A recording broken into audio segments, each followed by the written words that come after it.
So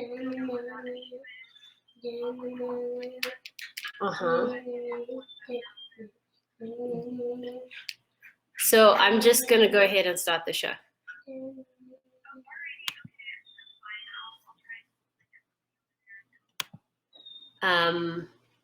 Okay, I'm going to go ahead and start the show without a video because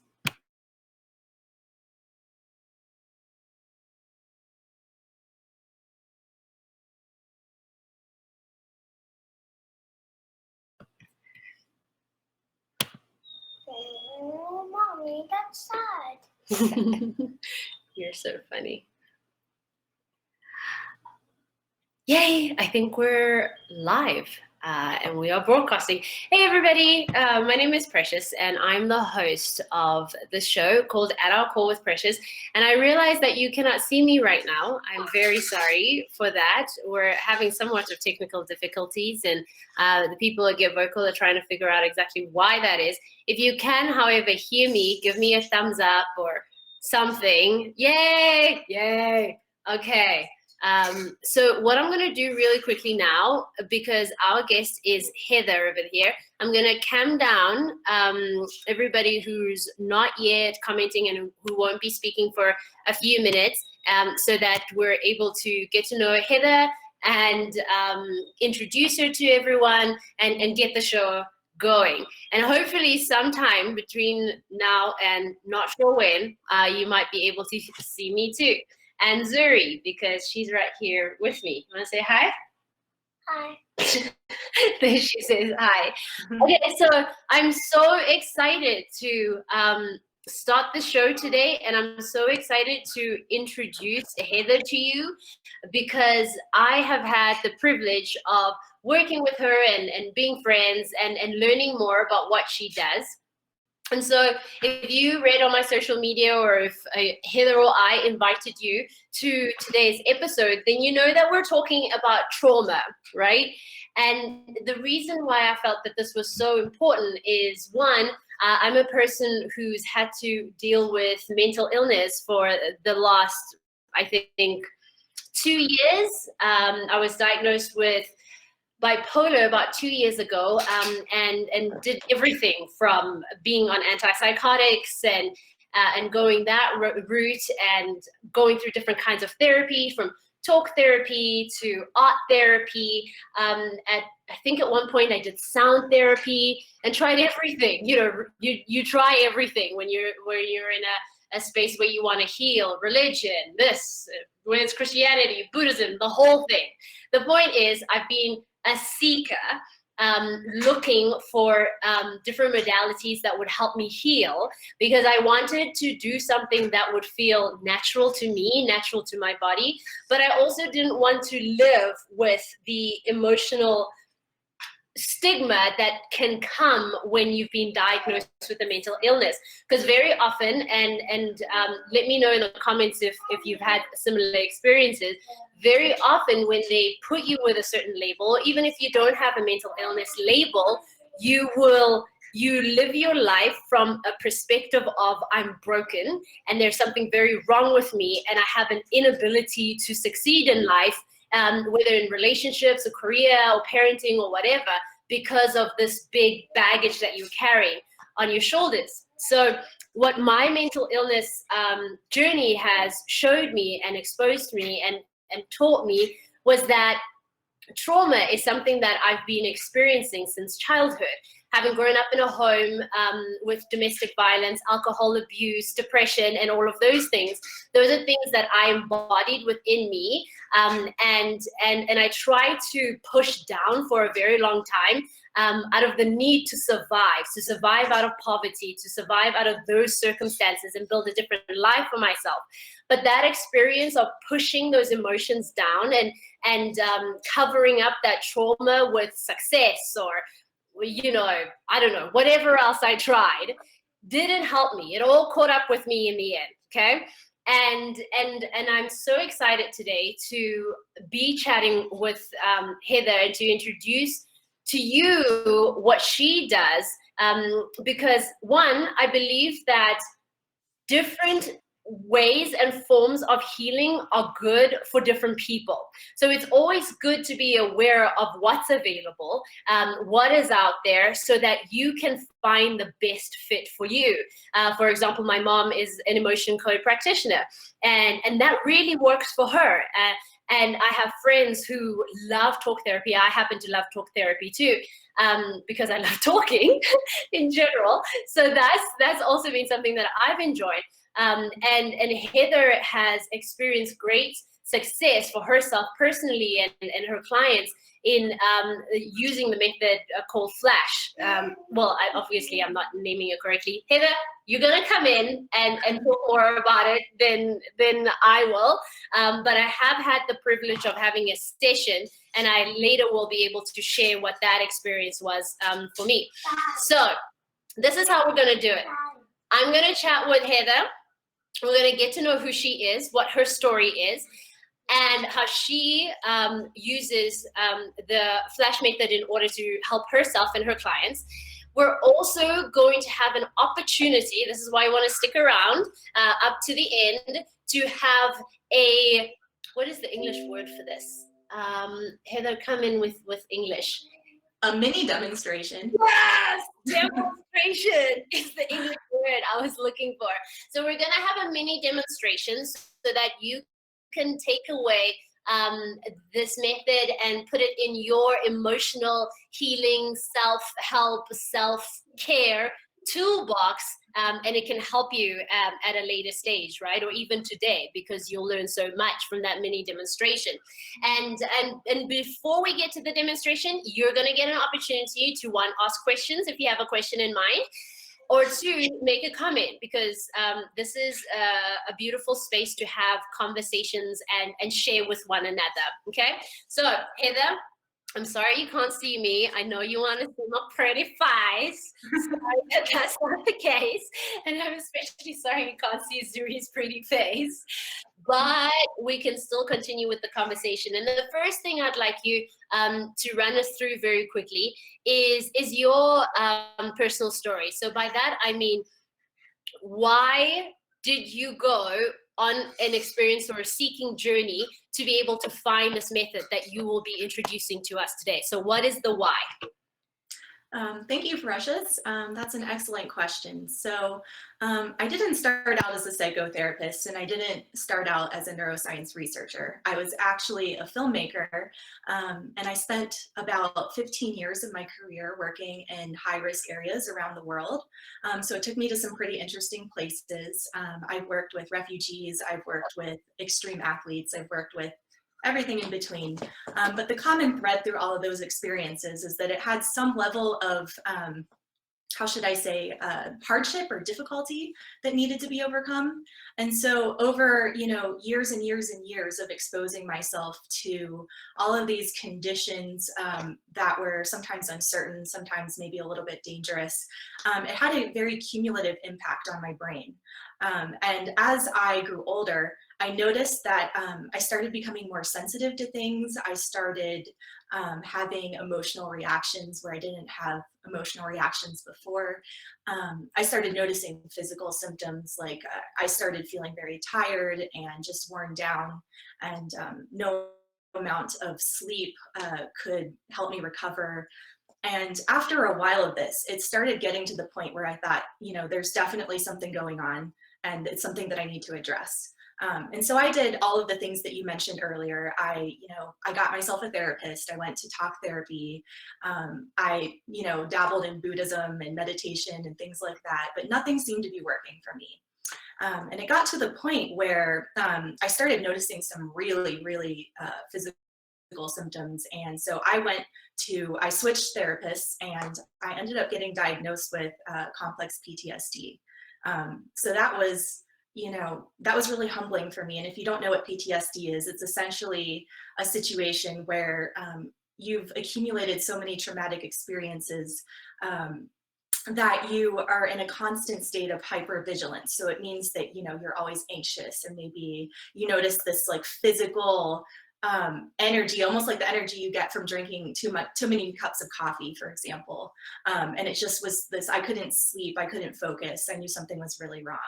And so I did everything that I could. Again, like I really upped my efforts. I, made sure that my diet and my exercise was on point, but nothing seemed to be helping. And it accumulated in 2017 to 2019 to the point where I was barely able to make it out of bed.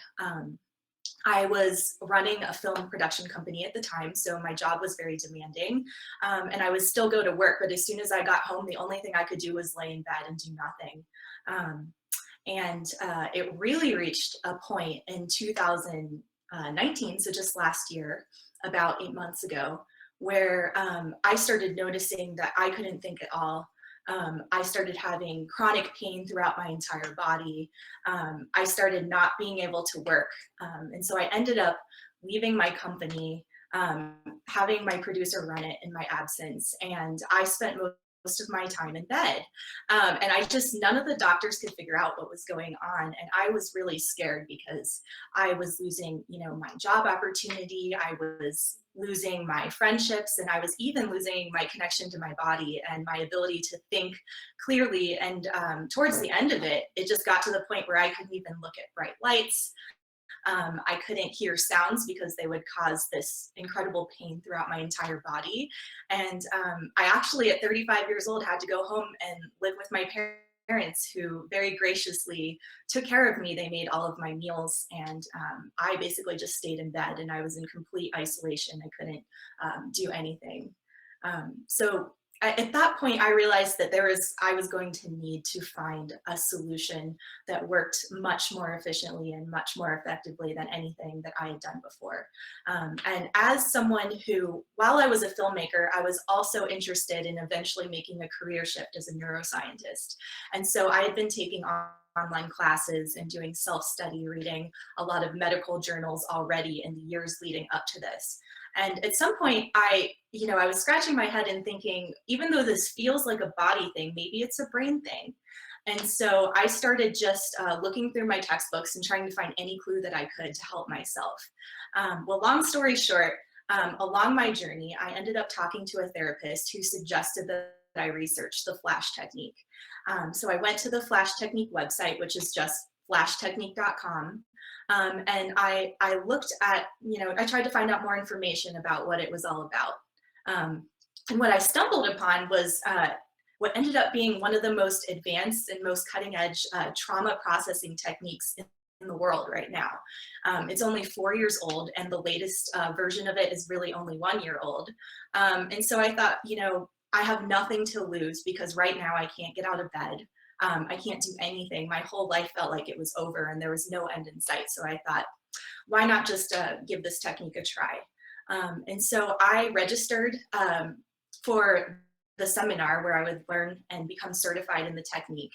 I became certified about a month later, and I started treating myself. I treated myself about 3 times a day. And I am very happy to say that within 3 months of starting the treatments, I made a complete recovery, not only from my PTSD, but also from all of my physical symptoms. And to this day, I feel like I can do whatever I want, and I don't suffer from any more disturbing memories that come up repeated for me anymore. That's brilliant. I love it. I love it when you're able to find something that actually works for you, because there are so many options out there of different ways of healing the brain, the body, emotions, and all of that. So it feels so good to find something that works for you. So Heather, thank you so much for sharing your story and where you've been. I know that it is a very vulnerable thing to do, to share yourself that openly and authentically with people. It's not an easy thing to do.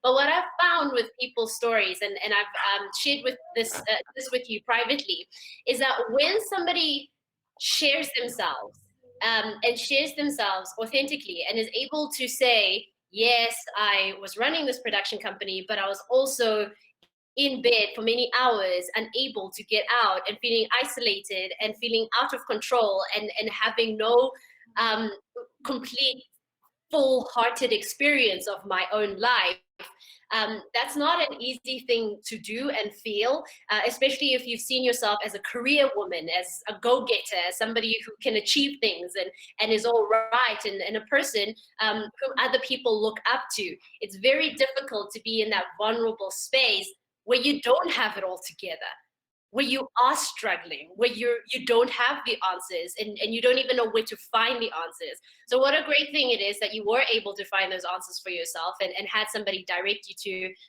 the flash technique, which has worked for you. So I want us to backtrack just a little bit. And for those who are jumping on now, first of all, thank you so much for jumping on. There will be a question and answer period coming up in the next 10 minutes or so. And then afterwards, Heather's going to be able to demonstrate the flash technique with us so that we can have that in our toolbox to be able to heal from our individual past traumas. But before we even get to that place, and yes, you cannot see me, you can only hear me because I'm having some technical difficulties, but we shall survive. So I want you to go back to PTSD. This, to me, was an unfamiliar term 2 years ago, right? Whenever I would hear it, I would only understand it in relation to vets coming back from war, like Vietnam vets, for example. So explain to us what that is, PTSD, and how it can show up in someone's life who has not physically been to war. That's a really good question, Precious.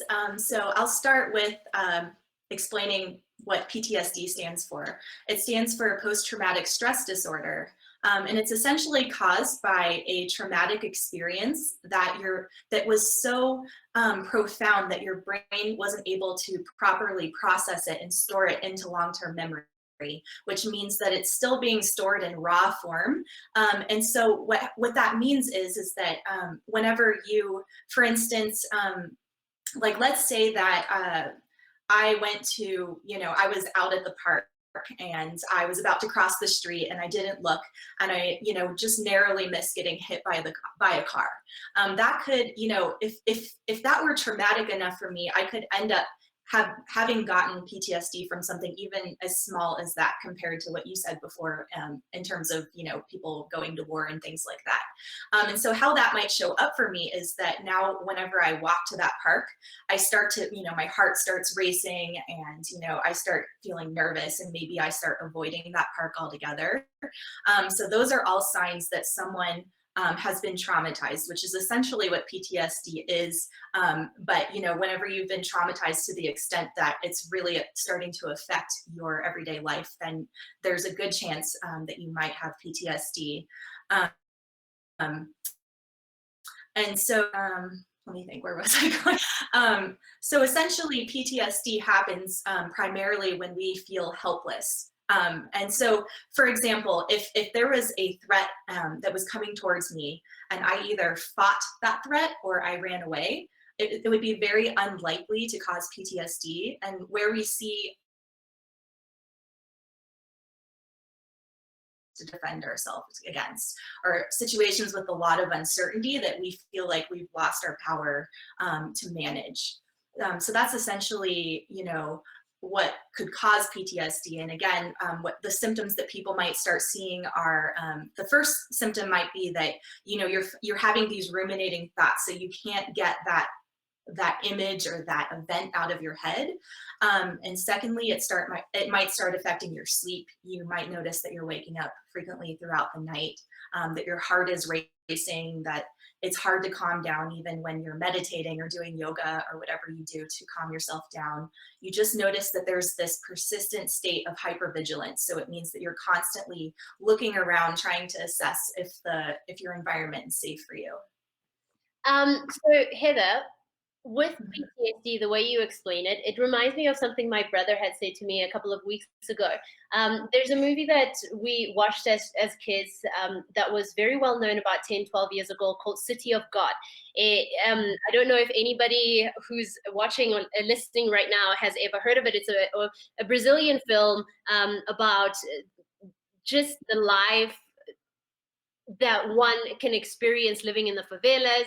And when we watched it, it looked exactly like our upbringing in Habei, in a township in Habei called Imizamoyetu, where there was a lot of violence and alcohol abuse and stabbing and like random acts of violence that could happen at any point or period. So we had to be very vigilant about our own safety, especially physical safety as a female, a young female. So there was a lot of those things that we experienced while growing up. And what I didn't realize, well, yes, female. Hi everyone, Zuri is here with me. Hold on 1 second. So what I didn't realize growing up was the fact that one can experience PTSD from being in those kinds of environments, of growing up in a dangerous neighborhood, right? Even if maybe the physical danger, you were never attacked physically yourself, but just the witnessing of it and being aware of it is something that can translate into your future life, because it has taken me years, and maybe it's only in the last 6 months where I feel safe in my life, where I'm not constantly looking behind my back or worried or thinking about when's the next, what do they say, pin going to drop? When is the next tragedy coming around the corner? When you know, when is something really bad going to happen again? Because that is the pattern that I was used to. So thank you for sharing that. Now, if we look at the time, it's 12:23. We're on good time. And what I would like to ask you, Heather, you had said to me something about finding opportunity in the lack. Now, Sure. what do you mean by finding opportunity in the lack, and how does that connect to the conversation that we're having right now? Perfect.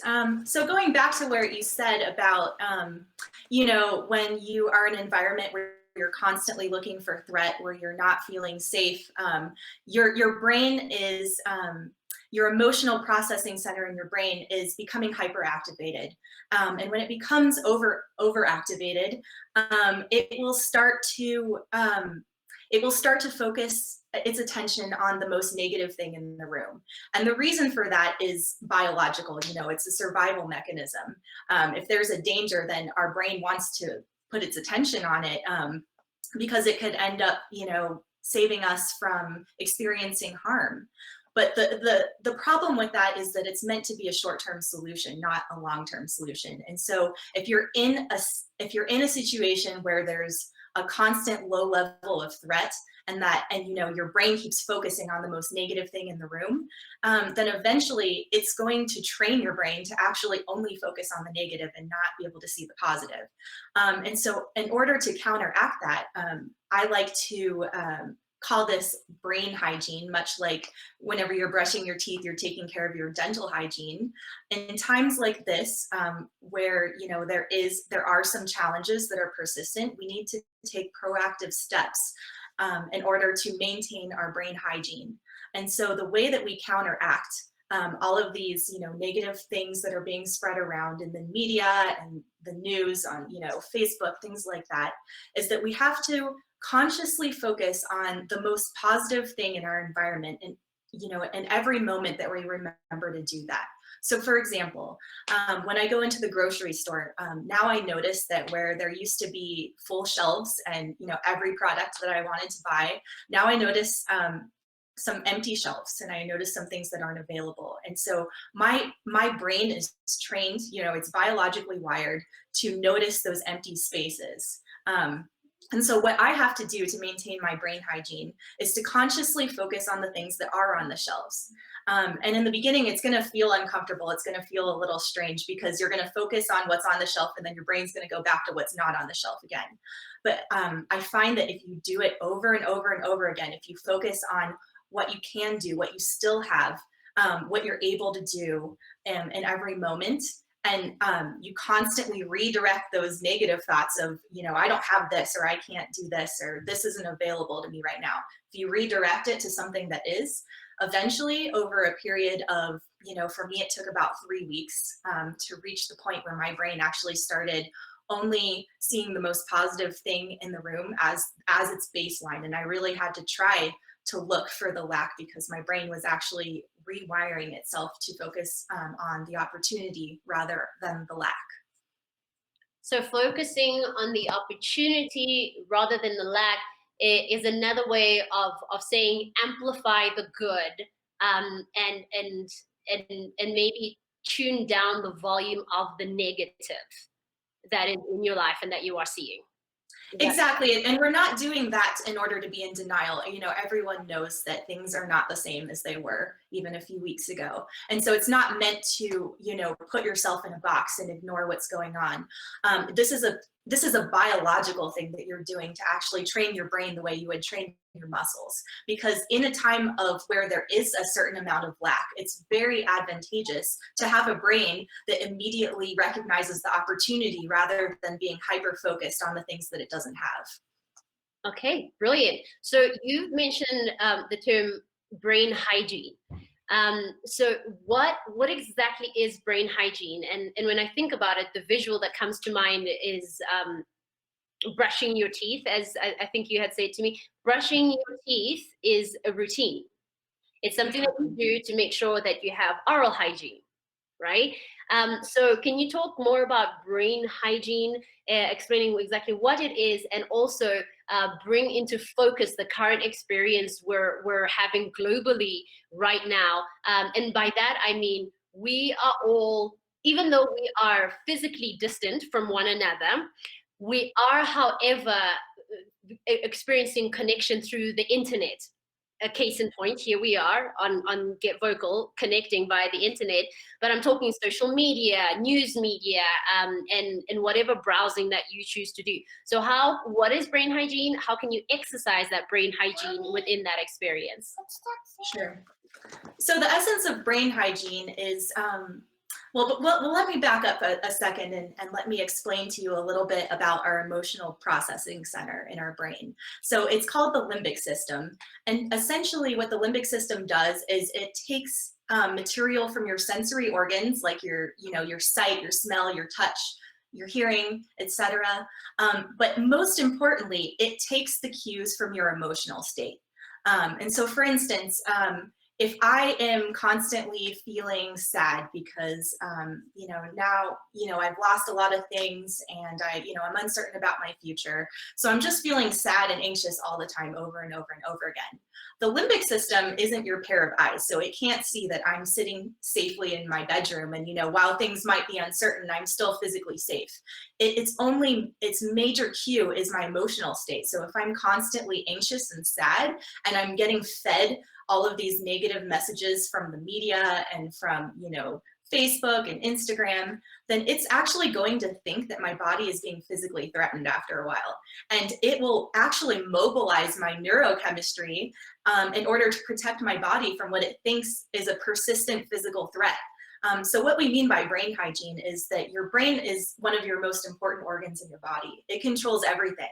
It controls how you perceive pain. It controls, whether you're able to sleep. It controls whether you're able to think clearly. And so you want to make sure that it's functioning optimally, because if it's not, then everything else can't function, as I found out in my personal situation 6 months ago. And so what we really need to do right now is, even more than protecting our physical health, which is extremely important right now, we need to protect our brain health. We need to figure out what we're consuming from a brain standpoint and whether or not that's actually healthy for us in the long run. So as far as that relates to this current climate, there's a lot of negativity and a lot of fear that's being spread both through the news outlets and also through social media outlets. And so while I'm not advising you to cut off all contact, from everyone and from all news sources, what I am advising you to do is to be very careful about what you consume during this time, because it will have an impact both on your brain and eventually your physical body. And so that could mean limiting the news to a couple of trusted sources, maybe the official government source and a few other trusted sources that do not overly sensationalize things, and then set a time limit for yourself. Give yourself, 30 minutes, an hour a day, or every other day even. And then after you've, gotten your update, then turn it off. because after that, it's actually, you're not learning new information, but what you are is you're training your brain. You're basically giving your brain the message that you're under a constant state of threat and that it needs to mobilize in order to address that threat. And secondly, the same thing with social media. You know, everyone uses social media now to stay connected, especially now that we can't see people in person as often as we would like. But I would recommend that you know, curate your newsfeed and unfollow people that are constantly sharing messages of fear and negativity right now. And, you know, have empathy for them, because it is a very scary time, and we don't need to judge anyone for how they're reacting. But at the same time, it really can have a detrimental effect to your brain health, which can, you know, it just creates a cascade of effects that, that, you know, impact every part of your life. And so we want to protect that brain as much as possible by feeding it, you know, calming messages to balance out all of the negativity that's happening right now. You know, I think that's excellent, especially the part where you said after 30 minutes, you're not gaining new information. So turn off whatever you need to turn off after that given amount of time, because you're not benefiting. There's nothing new that you're gaining, but more than anything else, you're only instilling further fear into yourself. And I want to reiterate what you had said a little bit earlier for those who've only jumped on now. You had also said that we're not saying be in denial of the current situation and the current climate of the world. Be aware, have the practical information that you do need in order to prepare your life in the way that you need to. However, take care of your brain health. Thank you so much, Heather. So the time now is 12:33, and yes, you cannot see me, but it is Precious talking. I'm the host of this show at Our Call with Precious, and I'm having some technical difficulties, but that has not held us back from having what I find to be a very useful conversation. And on the note of useful, Heather is going to be sharing with us a practical technique of the flash technique that will be able to help us take it, and how I tried to explain it to Zuri earlier was that this is a tool in our toolbox that we can pull out and use whenever we feel that we need it. And in fact, mentioning Zuri right now, before I start taking questions and comments, so those who are watching, you guys, be aware that the next step will be taking those questions and comments that you might have. So what you want to do is to grab one of the two spots that are available and cam up so that we can take your questions, or rather so that Heather can take your questions. So I mentioned Zuri. What I want to know from you, Heather, is that is this healing method something that is possible for children too? If so, how? Yeah, the flash technique, you know, it's effective for adults as well as children. And the protocol is really exactly the same. In fact, children actually have more success at the flash technique because they're able to just totally surrender to the technique. The only time the technique doesn't really work is if you're over analyzing it, if you're constantly checking to see, is this working or am I doing it right? It's a bioneurological mechanism in your brain, and so you don't have to worry about doing it right. As long as you just surrender to the process and you relax, it will work for you too. Thank you. And when you explain this to a first timer, for example, what would you say in like one sentence? Sure. So the flash technique is a way that we can reduce the disturbance level of very painful memories without actually having to feel the pain. A lot of different therapies involve, you know, reliving the experience again and feeling those emotions. And for some people that can be too much. And so the flash technique was developed to bypass that mechanism of the brain that's fighting the process because it doesn't want to feel the painful feeling, and you can actually process the memory without having to feel the pain. That's exactly how I experienced it. Because when we did the session together, I think it maybe lasted 25, 30 minutes, but no longer than that. And in the process of doing that, I had chosen a disturbing memory from my childhood that I felt was still holding me back from my life, that I needed to heal from, that I had tried to work through in talk therapy, but we hadn't quite, dived in and gotten into the meat of the thing to a point where the memory wasn't affected. How can I say this? The point is, it was still a sore pain body, if I could say that, in my life. And when I did the session with you, Heather,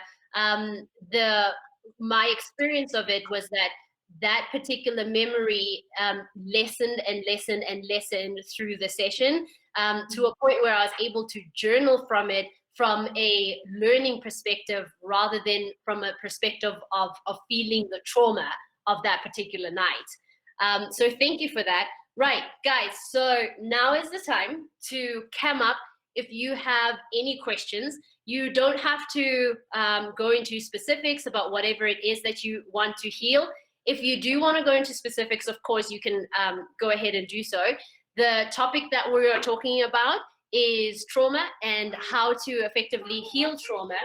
Oh, there's a mommy's glasses. There you are. So we're talking about trauma, how to effectively heal trauma in a way that does not get you triggered or activated. And Heather is an expert in this matter, and she's able to walk us through it and answer any questions that you might have. So there are 2 spots available on camera for you to grab if you want anything further explained, or if you have a specific question on the topic that we're discussing today.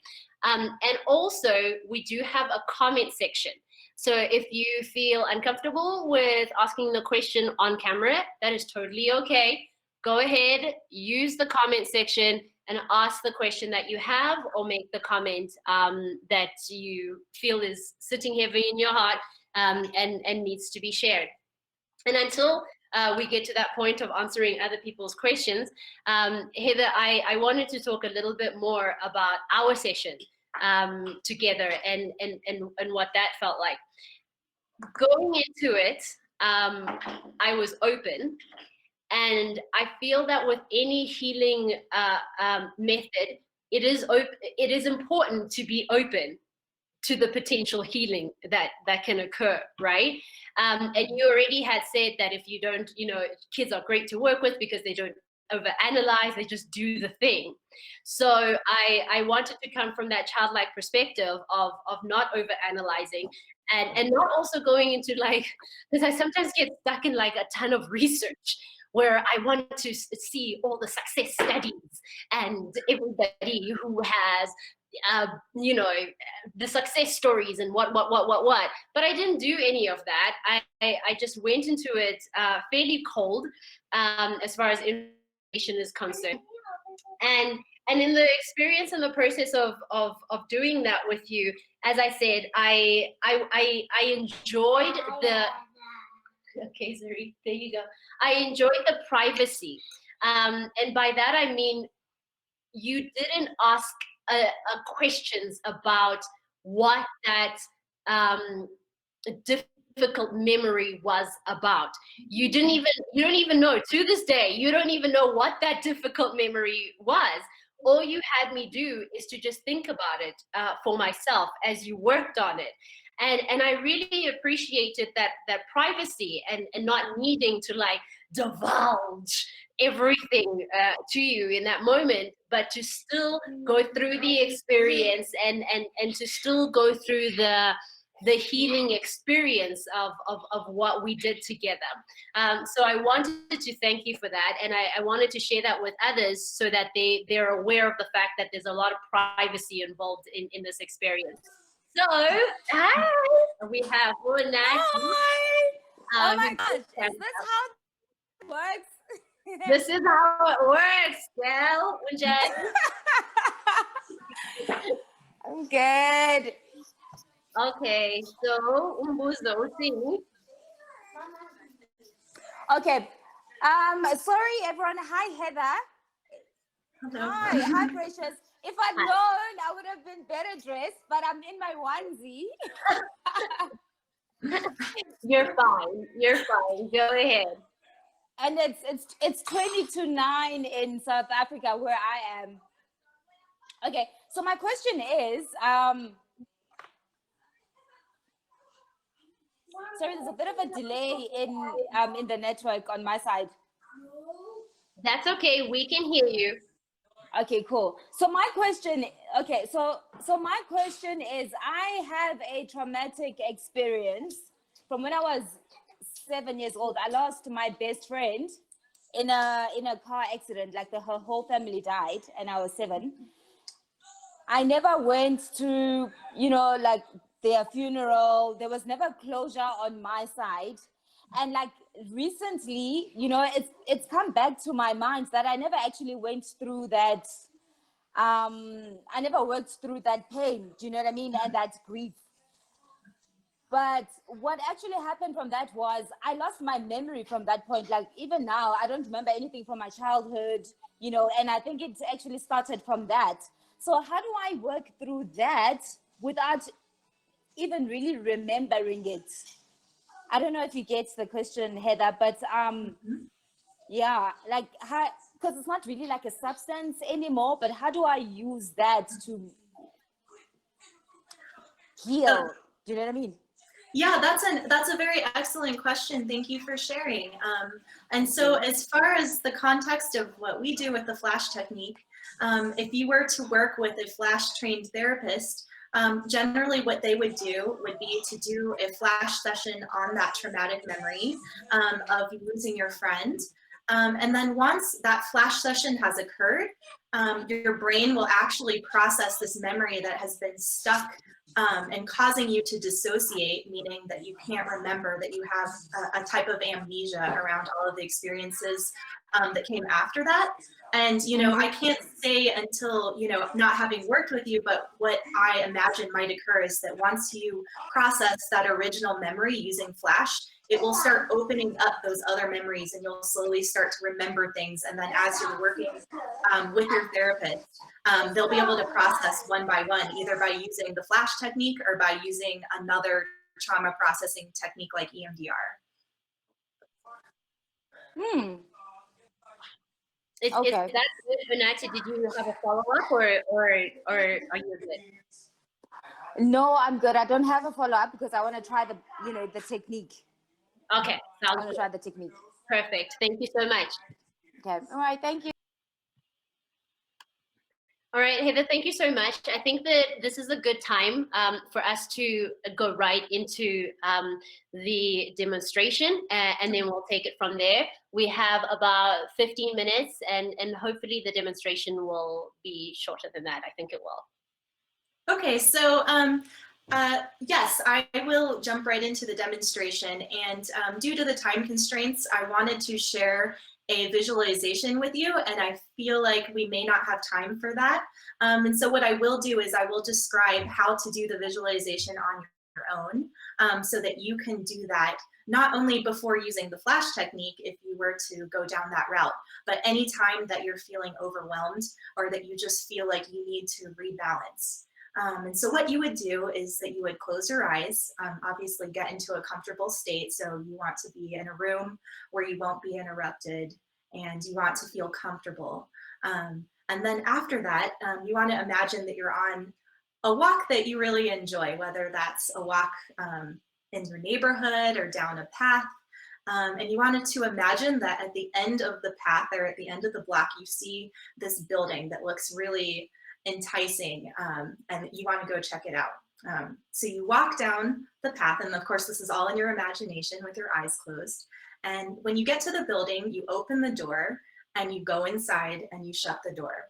And what you're shutting the door to is everything that's happening right now in your current life. So all of your worries, all of the news, all of the physical events, but all of the mental events as well. And so you're in this beautiful empty space. And you realize that this is a special room and you can put anything inside the room that you want. And so the first thing that you want to put in the room is some sort of ambiance. So you can put maybe, a favorite indoor space that you have, but you can also put a wooded forest or a beach, whatever makes you feel really calm and centered. And then after that, you'll want to bring in any of your favorite foods, your favorite people. Just bring in a little bit of everything. You want to try to bring in one thing from each sense at least. So something that you can hear, something that you can touch, something that you can smell, etc. And then once you have everything in your room and you've decorated it exactly the way you want, and you have all the people in there that you'd like to have with you, then you simply spend the next 5 to 10 minutes feeling as if you're really in that space right now in real time. And you want to make it real. So you want to actually pick things up and smell them, or take a bite of that apple and just imagine what it's like to chew the apple. And to, you know, just to taste everything, and to look into your friend's eyes and hold their hands while you talk to them. And then once you feel that you're centered and calm, then you can exit the room again. And you can know that you have that space with you anytime that you need it. And I recommend for brain health purposes that you do that, you know, anytime that you're feeling overwhelmed. But especially in the evening. And there is a physiological reason for that. So if you are to do this right before bedtime as you're feeling sleepy, the parts of your brain that are responsible for your emotional state are the most active during this time. And the parts of your brain that deal with other things, with more logical, rational things, are, you know, those parts of the brain are shutting down. And so right before bedtime is the optimal time to do it. And if you do it right before falling asleep, then, you know, it will get your system primed, almost again like brushing your teeth before bed, to have a very restful night's sleep. And that's really important right now. But in addition to that, it will work on your subconscious. And eventually over time, you will start to feel more centered and relaxed. So again, we won't have time to do that meditation today, but I wanted to talk about it briefly. So now for the flash session. So there are a few skills that I'd like to teach you before we get started that we're going to be using in the session. And so I am going to be doing some hand. I would like you to follow along with me. So we're just going to tap our knees like this. So everyone follow along. Okay. And so when I start the session, I'm going to have you do this. And the only thing that you need to do is follow what I'm doing. So if I'm tapping, you start tapping too at the same speed that I'm tapping. And if I'm not tapping, then you can stop. It's really easy. And so in addition to tapping, the next thing that I'm going to have you do is that when I say the word flash, I want you to blink very quickly 3 times. Okay, so it looks, I'm going to lean in a little bit closer so you can see me. It looks like this. And you know, it might be difficult at first to blink so quickly. So what I like to tell my clients is that you just concentrate on closing your eyes 3 times and your eyes will open on their own. So if it seems difficult, you can think of it that way. And so now we're going to put the 2 together. So while I'm talking, I'm just going to have you tap your knees. And so when I say flash, I'll say flash now. Just blink 3 times. And when I say flash again, just blink 3 times again. Okay, so now what I would like everyone to do is to think of a memory that just makes you completely light up. And that memory can be a memory of a pet. It can be a memory of your favorite vacation, or a really nice afternoon that you spent with a friend. What I would love for this memory to be is something that you can really close your eyes and relive as if you're feeling it right now. And that, you know, if people were watching you, that it would just cause your whole face to light up and for you to have a big smile on your face. And what we don't want this memory to have is any sort of negative association. So for example, if you had a beautiful vacation, but then at the end of the trip, you got into a fight with your friend, we don't want to use that memory. We don't want to use any memory that has any negative connotations with it. We just want it to be purely positive. Okay, so I'm going to give everyone a few seconds to come up with that memory, and maybe Precious, if you wanted to share something just to give people, you know, maybe 30 seconds to think of a good memory. So while you were giving us the demonstration, I was sitting here with Zuri, and she and I were doing the tapping. And did you blink, Zuri? Yes.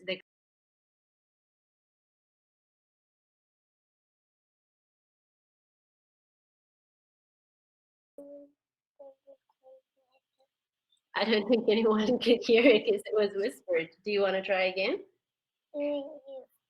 She said spending time with her family. So what I do want to suggest is what worked for me was having a specific memory. So tell me about a time when you enjoyed being with family. Hmm? Going to Santa. Going to Santa. Okay, so I guess what I wanted to say is that it's good to be very specific about the memory that you choose, and allow it to light you up as you're going through the technique. Okay, you can go ahead and continue then, Heather. Okay, so now that everyone has their memory, when we do get started, what I would normally do with my client is have them share the memory with me. So this is this positive memory that brings them a lot of joy.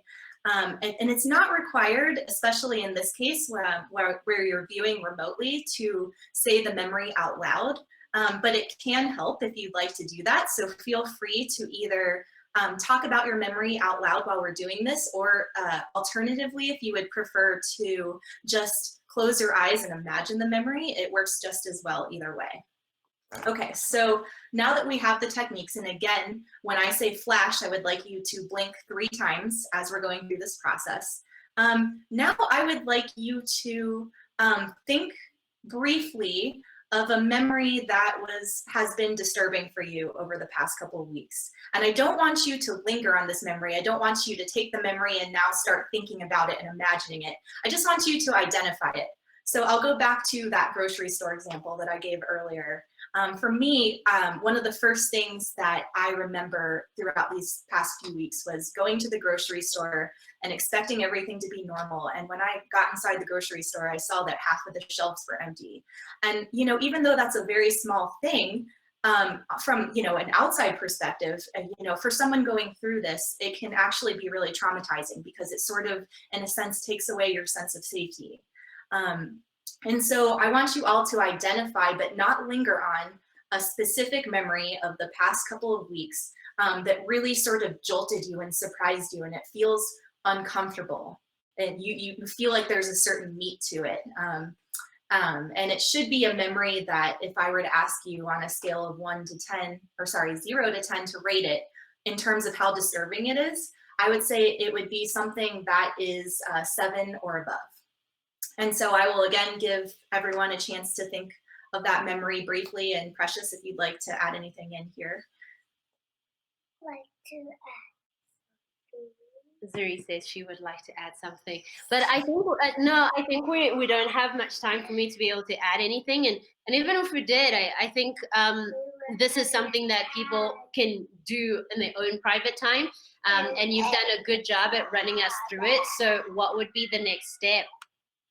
All right, so let's get on to the next step then. So I'd like everyone to tap their knees, okay? And now I want you to close your eyes. And I understand because your eyes are closed that, you're probably wondering how you're going to blink. So just blink in reverse. So you can open and close 3 times whenever I say flash. And so now I want everyone to go to that positive memory that I had you identify, the thing that brings you joy. And I want you to think about it. I want you to not only think about it, but I want you to feel everything about that memory that makes it real. So for example, if you're outside, I want you to feel the sun on your face. I want you, if you are near the ocean, I want you to hear the waves crashing, and just get really into that memory. If it involves a pet or an animal, just, touching the fur of that animal and feeling the joy that it brings you. So yeah, just concentrate on that memory now. And so now I'm going to have everyone flash, blink 3 times. Doing great. Keep thinking about that memory. Flash.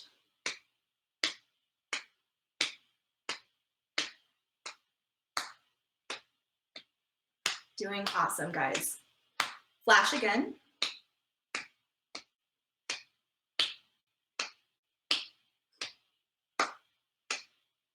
Flash.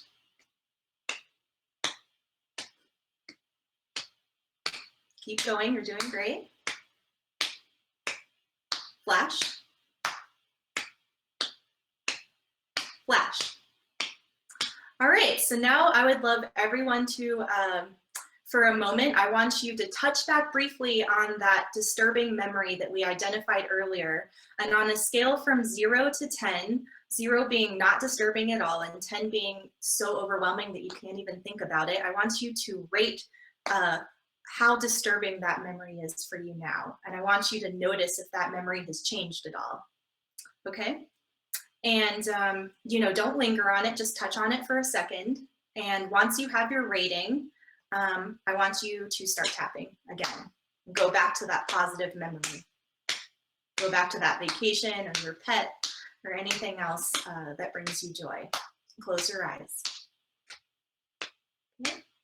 Flash.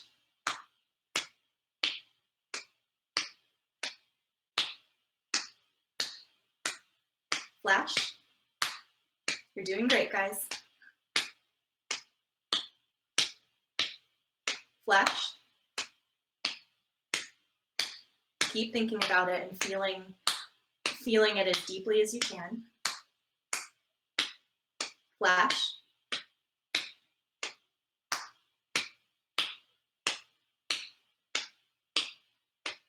And flash. All right, so now we're going to do the same thing again. So I just want you to touch back on that difficult memory and see if you notice any change. And then I want you to give it a rating again from 0 to 10. All right, so now we're going to go in for the last round. So go back to your positive memory and close your eyes if you haven't already. And we're going to start tapping. All right, good job, everyone. Flash.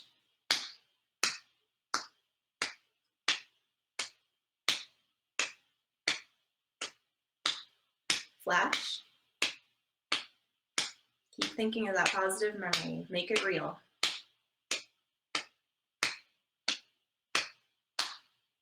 Flash.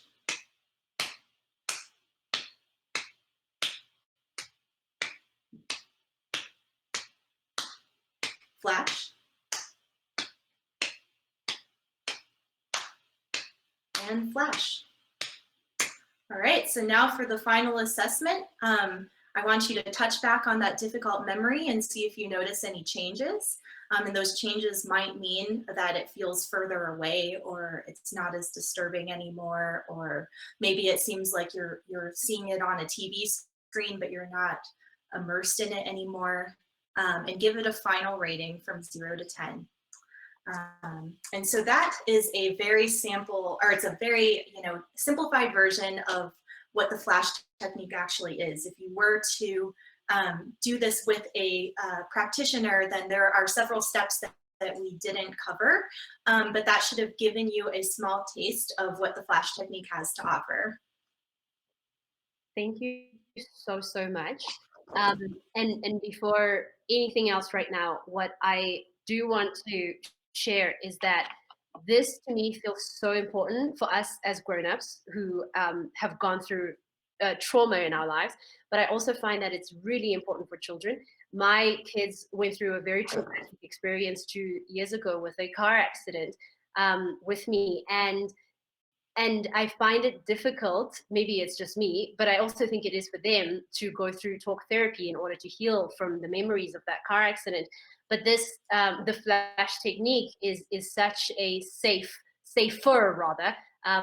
option that I choose for my children's healing, mainly because it doesn't trigger them and it doesn't activate them. It feels far more gentle for the young minds. So thank you so much, Heather. And I wanted to read a comment really quick before logging off.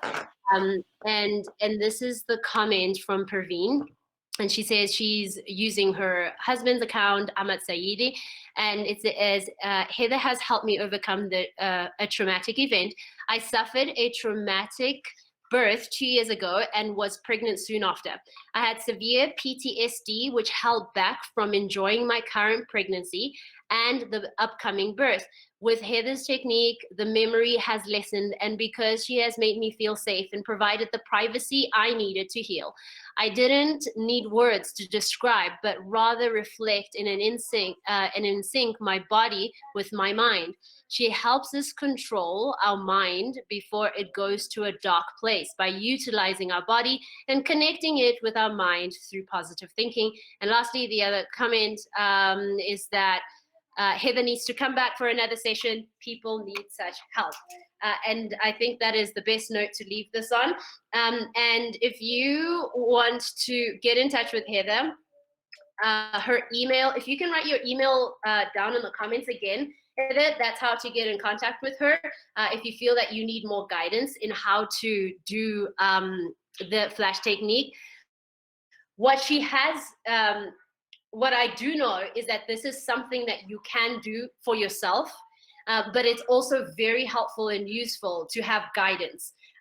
So it's important to recognize that you are able to follow just this demonstration and make this happen for yourself and do your own healing, but it's also very useful to get in contact with a practitioner such as Heather and be able to get that guidance with them. So thank you so much, guys. I love nothing more for us to get opportunities to learn on how to heal our lives and to live more wholehearted experiences of this beautiful life that we've been gifted with.